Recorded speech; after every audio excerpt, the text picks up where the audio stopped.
The State of Crypto is presented by Tron, connecting the world to the power of cryptocurrency. All right.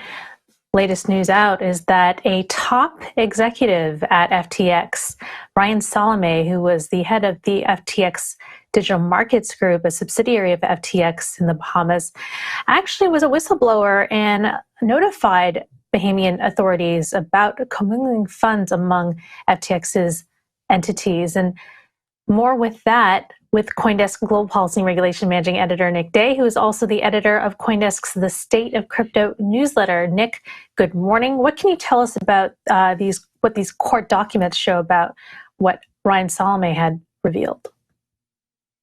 Good morning. Yeah, so these are Bahamian court documents, meaning in the Bahamian Supreme Court rather than in the U.S. bankruptcy filings. But basically, it looks like Ryan Salome, as you mentioned, told local authorities that there were issues where FTX was commingling funds and allowing Alameda access to customer funds, and that's what led to the appointment of joint provisional liquidators in the Bahamas. So the joint provisional liquidator process in the Bahamas is similar, not the exact same thing, but a similar process to bankruptcy in the U.S. Basically, the Bahamas government kind of forced FTX to move into this process before they voluntarily filed in the U.S. So this was November 9th, a couple days before FTX filed for bankruptcy in the U.S. And it's kind of, the timeline now kind of suggests that this is where things went from, FTX has a hole in its balance sheet and it's in trouble and needs fundraising, to, maybe they actually do need to for sure file for bankruptcy now.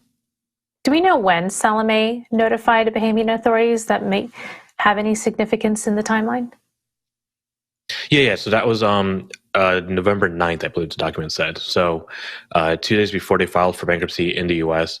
and, right around when the joint provisional liquidators were appointed in the Bahamas. So Nick, it seems like the way it went was that I guess he had noticed basically a big transfer of funds from FTX to Alameda, right? That was the issue, is that somebody was trying to plug a hole in Alameda, and my understanding is that there were only three people who had access to that kind of those wallets or those accounts that could have done that.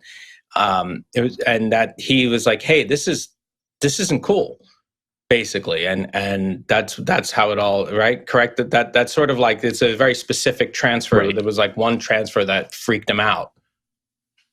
Yeah. So according to the court documents, he claimed that this is either Sam Bankman-Fried, of course, Nishad Singh, who is another one of the executives at FTX and Alameda, or Gary. I'm blanking on his last name, but he said that only three.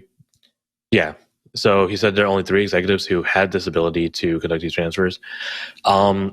It's worth noting that he is, clearly turning or seems to have turned whistleblower. So, I think one of the questions that we've had is whether or not people, a broader group of FTX executives have had this ability to, monitor and transfer these funds.